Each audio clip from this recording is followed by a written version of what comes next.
Welcome everyone to the Best Damn Podcast. I am your host, John King. As always, I would like to thank you guys for joining me. Ask that you please add, follow, and check us out. Instagram, Facebook, Best Damn Podcast, Twitter, The Real Best Damn. And if you're watching here on YouTube, make sure to hit a like, give us a thumbs up, leave a comment, let me know what you think, and share this link. It helps me to get it out there and for new people to find me. Also, make sure to subscribe, guys. Hopefully, we got the microphone going here. Yeah, it looks like we're going.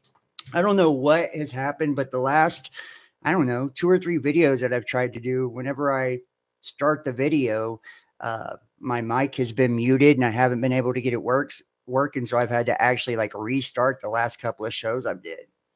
So tonight we've got a pretty good one. I got a pretty late start on this one. This one shouldn't be super long tonight, but there's been a lot of interesting things happening, and this seems to be like a daily occurrence now. You know, you guys are probably familiar. Every time we kind of turn around, there's one more thing that they're adding into the mix. Especially since Trump has taken office, it seems like things are now like starting to go at a breakneck speed. We have RFK pissing off Bernie Sanders. We have the illegal aliens going to be pushed over to Guantanamo Bay. We have FEMA camps. We have all types of interesting stuff. We even have a plane crashing in Philadelphia. So we're going to be taking a look at all that tonight, guys. Like I said, thank you for joining me. If you'd like to donate support to the channel, we are completely viewer powered. You can do that by going to PayPal, Cash App, Facebook Messenger, or joining us over on Patreon. All the links are in the description box down below. And make sure to follow us on all of our other social media platforms and our content creation platforms. Hopefully we can get this thing going here. And if you haven't checked out the last couple of videos that we did, man, I've been cranking out the content here recently. We've been really putting it out there, so I got quite a few new videos up for those that are interested, and especially right now, there's so much, especially pertaining to the biotech agenda and, what we see taking place with AI and just how things are being pushed. And I mean, everything is being framed in a really fucking weird way too. You've got kind of a few different schools of thought when it comes to, Trump retaking the office. And you've got the people that love him and that believe, Operation Warp Speed stopped everybody from going to FEMA camps. And, they believe he's taken on the deep state and, that we're avoiding the New World Order and all of that. And then you've got, the other group of people that absolutely hate the guy and, feel as if he's the Antichrist. He's going to start World War III. And then you've got people like us that, kind of see between the bullshit and know that both of the wings belong to the same bird. That even though it may appear as if some of these politicians are on your side and they're doing things that may even seem like they're in your best interest, it's what's called controlled opposition. So we're going to go ahead and get the screen share going, start jumping into these articles, guys. Give me one moment here. Sorry, I got to go around my camera here. There we go.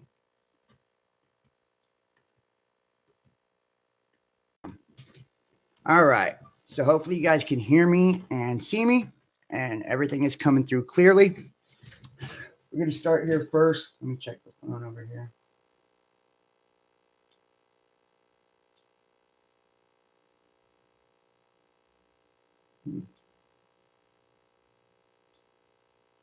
All right, there we go. Yeah, looks like we're live.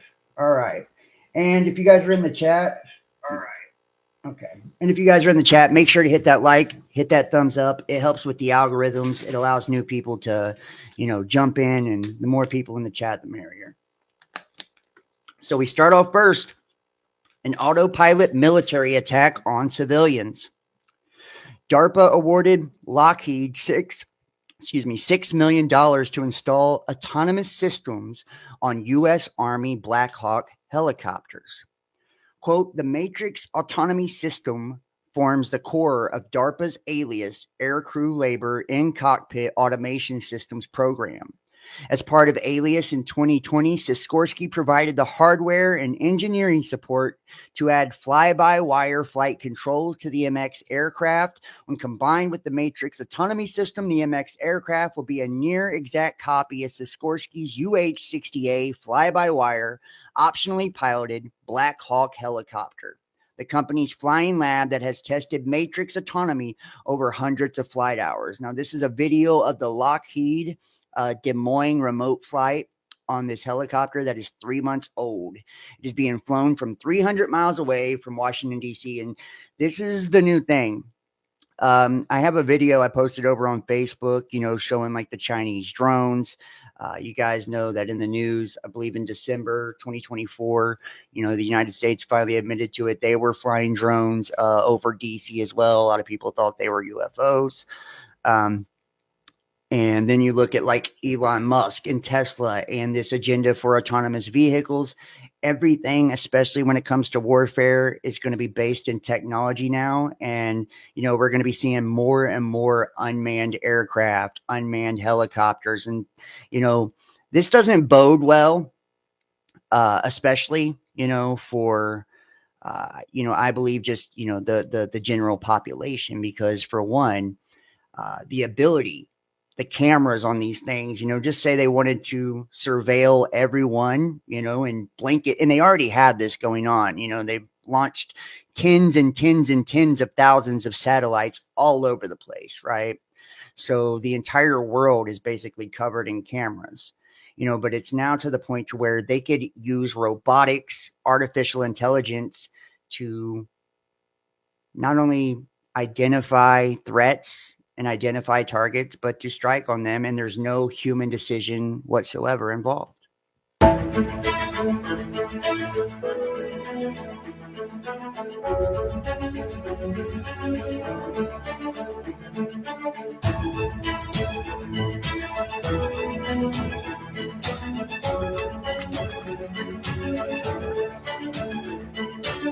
We're working hand in hand with the Army to modernize Black Hawk, to incorporate new technology, new capabilities to create the Black Hawk of the future. And one critical technology of all these things is autonomy. And that brings me here today. Are we really going to fly this optimally piloted autonomous Black Hawk in Connecticut from 300 miles away right here in Washington, D.C.? And the answer is a resounding yes, we're going to.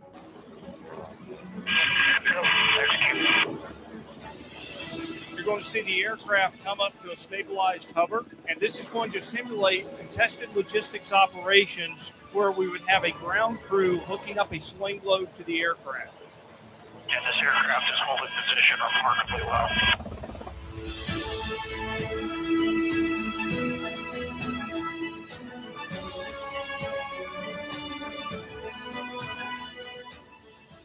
Yeah, Lockheed Martin. We already know that they're a major player in the military-industrial complex, so the whole thing with the autonomous vehicles, all of the drones and shit like that, this just kind of plays into the things that we've been talking about recently.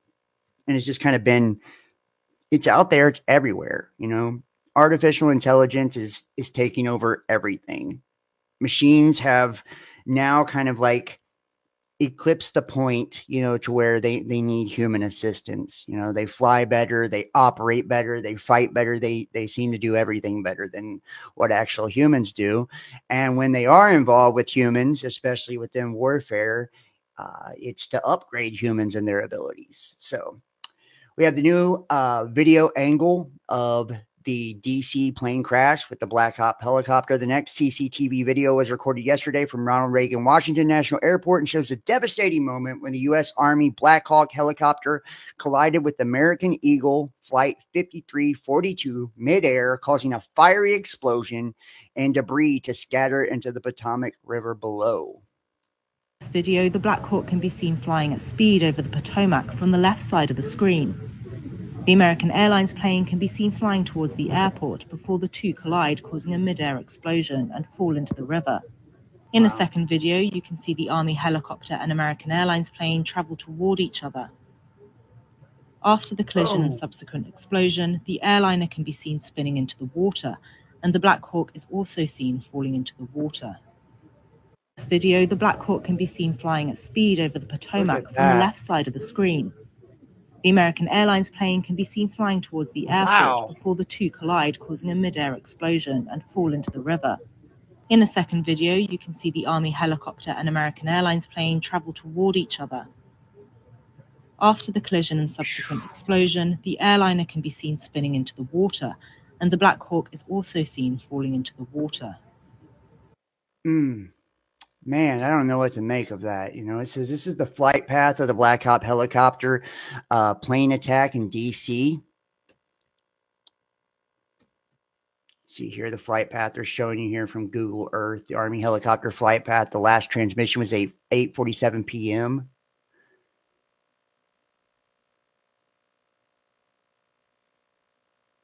Flight path 8:48. The plane, and you can see where they actually hit here.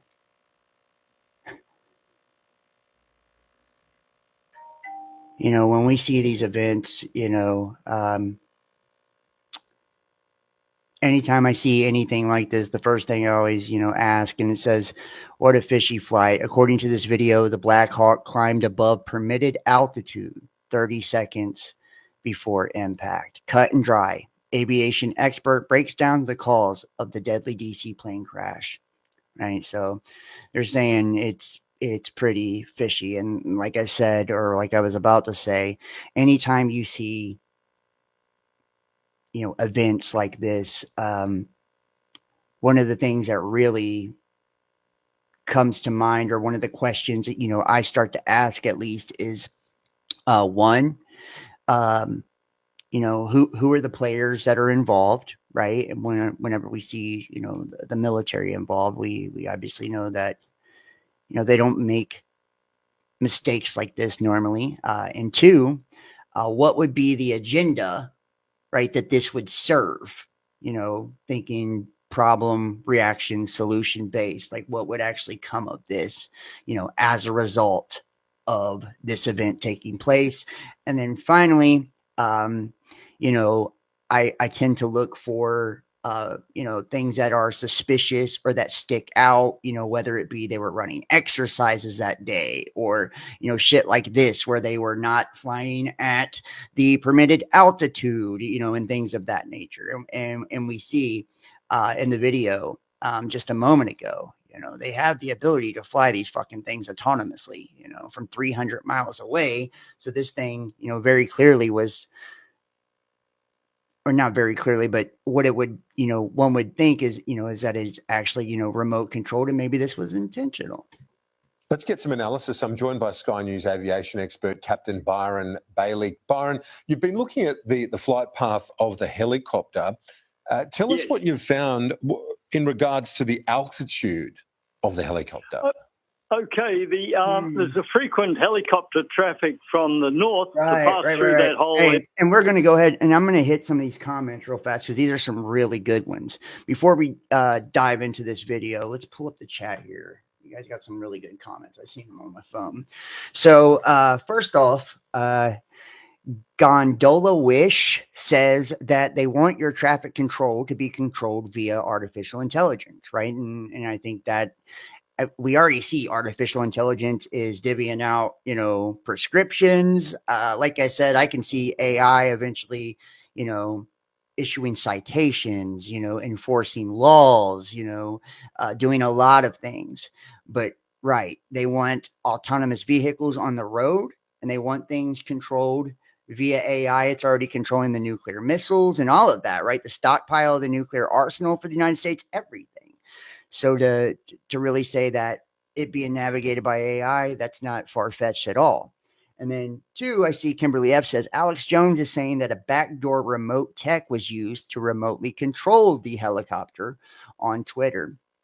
And I think that goes right in line with what we showed in the first video of that Black Hawk helicopter from Lockheed Martin actually being remote controlled from 300 fucking miles away. So we know it's very possible, right? And they haven't released any names of the helicopter pilot. And Yeah. So there you go. Probably remote. Right. Area past the airfield to a military base in south, and they fly a route along the river below 200 feet. The maximum permitted altitude is 200 feet, and it's a visual flight at night. We watched the readouts from the radar, and about 30 seconds before the impact, they were actually at 200 feet, and then shortly after, the chopper was at 300 feet. By chopper, I mean helicopter. And just before the collision, where the airliner is turning, he's on short final at 400 feet, about a mile or so from the runway, and the pilots would have been just concentrating on the landing straight ahead and wouldn't have even been aware of the chopper.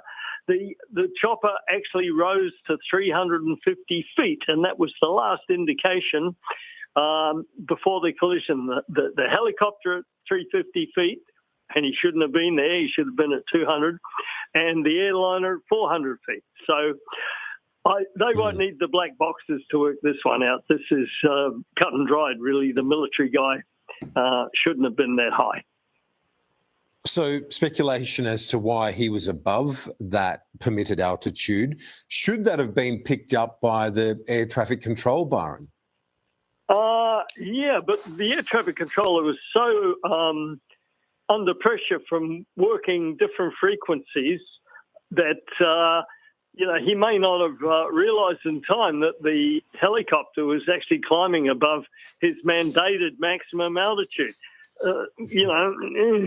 It's a close-run thing. I can't really blame the air traffic controller because he's handling so many airplanes and different frequencies, and situational awareness in a situation like that is very difficult. And there you go. He said, I can't blame the air traffic controller. So, they're going to blame this kind of on, oh, well, we can't blame the air traffic controller, but yeah, it's kind of human error because, look at all the different situational awareness he needed to have and all the different planes taking off and all of this, right? So, yeah, to your comment, Gondola, I think was the name, sounds kind of spot on, right? So this is basically the place where they would be like, okay, well, now it's time to insert artificial intelligence and allow them to essentially control the in and out flux of all of our flights. And and that's pretty crazy, especially over DC, the nation's capital,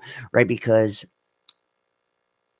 let's just kind of think where that could actually go once you give control of air traffic over the nation's capital to AI, right?